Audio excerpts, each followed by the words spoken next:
Hello दोस्तों, आप लोग ईरान को जानते ही होंगे। ईरान का वो सच जो आज तक छुपाया गया है। ईरान का भारत से क्या रिश्ता है, मैं आप लोगों को इस वीडियो में ज़रूर दिखाऊंगा और इस वीडियो में आप लोगों को ज़रूर बताऊंगा। आप लोग ये वीडियो ज़रूर देखिए। ईरान यानी एक ऐसा देश जिसके शौर्य और बलिदान की कथाएं सदियों तक सुनाई जाती रहेंगी। जब जब दुनिया में जालिमों के खिलाफ विद्रोह का इतिहास लिखा जाएगा, तब ईरान का जिक्र जरूर होगा। ये वो देश है जिसने उस वक्त फिलिस्तीन के लोगों का हाथ थामा जब कोई दूसरा उनके करीब जाने की हिम्मत नहीं कर रहा था। ईरान को भले ही आज इस्लामी देश के रूप में मान्यता हासिल है, लेकिन ये वैसा कभी नहीं था जैसा आज है। इस देश को इस्लामी राष्ट्र बनाने में भारत का बड़ा योगदान रहा। भारतीय मूल से ताल्लुक रखने वाले इमाम खुमैनी ने ही ईरान में इस्लामी सरकार की स्थापना की थी। तो कहानी की शुरुआत होती है साल 1820 से। ये वो साल था जब भारत में क्रांति की ज्वाला भड़क रही थी। भारत के हिंदू और मुसलमान अंग्रेजी सरकार के खिलाफ विद्रोह का बिगुल फूंक रहे थे, और इसी विद्रोह में एक नाम था सैयद अहमद मूसवी हिंदी का। उत्तर प्रदेश के बाराबंकी जिले के छोटे से गांव किंतूर में जन्मे सैयद अहमद मूसवी उन लोगों में से थे जिन्होंने सबसे पहले भारत की आजादी का ख्वाब देखा।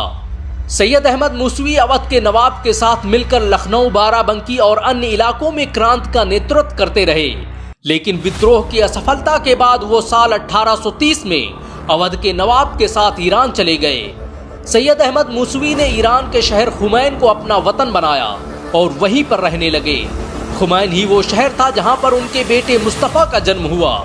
यही वो मुस्तफ़ा थे जिनके बेटे आयतुल्लाह खुमैनी ने ईरान के इतिहास का धारा बदल दिया। ये सच है कि अगर खुमैनी के दादा अहमद मूसवी भारत से ईरान न जाते तो ईरान इस्लामी रियासत में कभी तब्दील न हो पाता। आयतुल्लाह रूहुल्लाह मूसवी खुमैनी का जन्म 24 सितंबर 1902 को खुमैन में हुआ था। वो जिस वक्त पैदा हुए उस वक्त ईरान में पहलवी डायनेस्टी का राज था, जिसे अमेरिका और इजराइल का समर्थन हासिल था, और उस दौर में ईरान अमेरिका का सबसे करीबी दोस्त माना जाता था। ईरान की पॉलिसियां और उसका निजाम सब कुछ अमेरिका के हाथों में था। हालात यहां तक पहुंच चुके थे कि ईरान में हिजाब पर पाबंदी लगाई जा चुकी थी। हर तरफ शराब और मैखाने सजे हुए थे। किसी भी शख्स के लिए ये नाकाबिले बर्दाश्त था कि उस मुल्क में जहां हुसैन इब्ने अली का मदफन हो, जहां उम्मत की सबसे हयादार शख्सियत पर्दानशी हो, वहां इस्लामी अहकामात के जनाजे निकाले जाए। ईरान बेगैरती की इस हद तक पहुंच चुका था कि जब 1948 में इजराइल की स्थापना हुई तो जिस देश ने सबसे पहले इजराइल को मान्यता दी थी उनमें एक नाम ईरान का भी था। 1960 में जब शाह ईरान ने देश को मॉडर्न बनाने का काम शुरू किया तो रूहुल्लाह खुमैनी ने उसके खिलाफ आंदोलन छेड़ दिया। आयतुल्लाह खुमैनी गांव, कस्बों और शहरों में जाकर ईरान की सरकार के खिलाफ लोगों को तैयार करने लगे, और उन्होंने चंद दिनों में ही अपने जोशीले भाषणों और तकरीरों से शाह ईरान का तख्त हिला दिया। 1964 में पहलवी सरकार ने जब अमेरिकी फौजियों को इराक के आम नागरिकों से ज्यादा अधिकार दे दिए तो आयतुल्लाह खुमैनी ने ऐसी जोशीली तकरीर की कि पूरा ईरान सड़कों पर आ गया। उन्होंने ईरान के मुसलमानों को मुखातिब करते हुए कहा कि ऐ ईरान के लोगों, मेरा दिल फटा जा रहा है। इस शख्स ने हमें बेच डाला और हमारी इज्जत को मिट्टी में मिला दिया। ईरान के लोगों की कीमत अब अमेरिका के कुत्ते से भी कम है। ऐ नजफ, कुम, मशहद, तेहरान और शेराज के लोगों, मैं तुम्हें खबरदार करता हूँ, ये गुलामी कभी कबूल मत करना।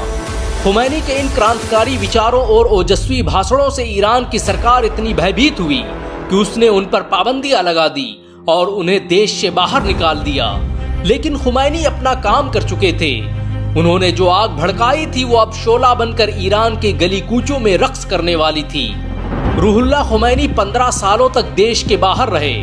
ईरान से निकलने के बाद जिस देश ने उन्हें पनाह दी उसका नाम तुर्की था।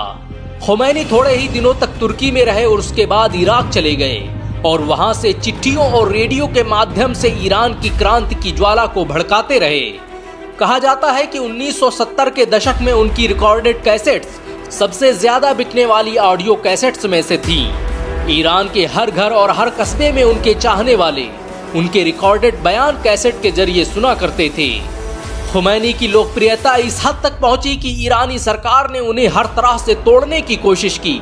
उन्हें भारतीय मुल्ला कहा गया, लेकिन भारतीय शब्द रूहुल्लाह के लिए कोई गाली नहीं थी, बल्कि ये एजाज था, क्योंकि भारत उनके आबा व अजदाद का वतन था। ये वो देश था जिसने आयतुल्लाह खुमैनी को वजूद बख्शा। आयतुल्लाह खुमैनी खुद भी भारत से बहुत मोहब्बत करते थे, और उसका अंदाजा इसी बात से लगाया जा सकता है कि वो अक्सर शेर व शायरी में हिंदी तखल्लुस इस्तेमाल करते थे। उनके दादा सैयद अहमद मूसवी को अपने वतन से इतनी मोहब्बत थी कि उन्होंने अपने नाम के साथ हिंदी जोड़ लिया था, और वो ईरान में सैयद अहमद मूसवी हिंदी के नाम से मशहूर थे।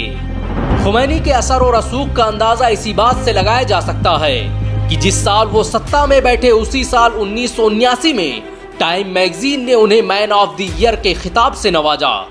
आयतुल्लाह खुमैनी वही शख्स थे जिन्होंने अमेरिका को शैतान अकबर और सोवियत यूनियन को शैतान असगर की उपाधि दी थी, जिससे अमेरिका और सोवियत यूनियन से उनकी नफरत का अंदाजा लगाया जा सकता था। खुमैनी ईरानी क्रांति का वो स्तंभ थे जिसे अमेरिका कभी गिरा नहीं पाया। अमेरिका ने लाखों कोशिशें की, अपनी सारी खुफिया एजेंसीज का इस्तेमाल कर लिया, लेकिन वो समझ नहीं पाए कि ईरान में क्या होने वाला है।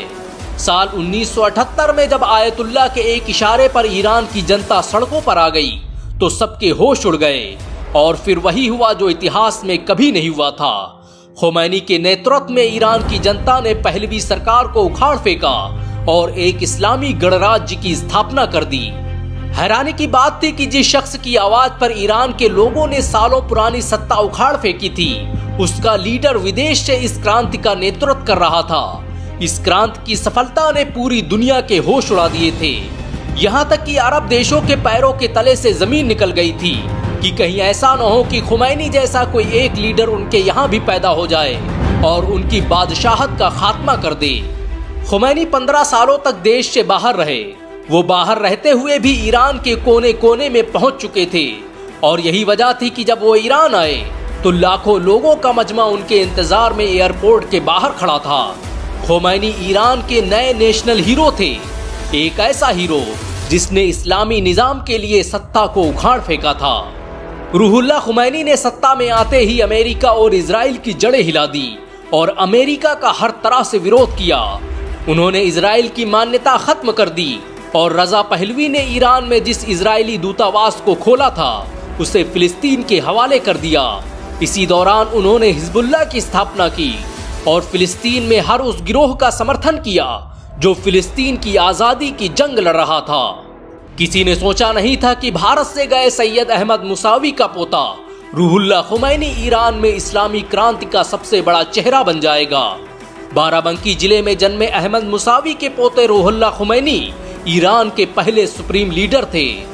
खुमैनी ने जिस दिन सत्ता संभाली उस दिन पूरे ईरान में जश्न मनाया गया, और एक जश्न भारत में भी मना, क्योंकि वो जिस किंतूर से ताल्लुक रखते थे वो भारतीय रियासत उत्तर प्रदेश के जिला बाराबंकी का एक कस्बा था। आज भी ईरानी तारीख और ईरानी क्रांति का जिक्र भारत के बगैर मुकम्मल नहीं होता। कहा जाता है कि रूहुल्लाह खुमैनी अगर थोड़े दिन और जिंदा रहते तो फिलिस्तीन अब तक आज़ाद हो चुका होता। वैसे रूहुल्लाह खुमैनी के बारे में आपके क्या विचार हैं, नीचे कमेंट में ज़रूर बताएं। अगर आप ईरान को एक ताकतवर देश मानते हैं और उसका समर्थन करते हैं तो इस वीडियो को लाइक और शेयर ज़रूर करें। ऐसी और वीडियो को देखने के लिए हमारे चैनल को सब्सक्राइब करें, बेल आइकन ज़रूर दबाएं। आप लोग इस वीडियो को लाइक एंड सब्सक्राइब ज़रूर करना और शेयर करना मत भूलिएगा। आप लोग इस वीडियो को ज़्यादा से ज़्यादा दिखाइए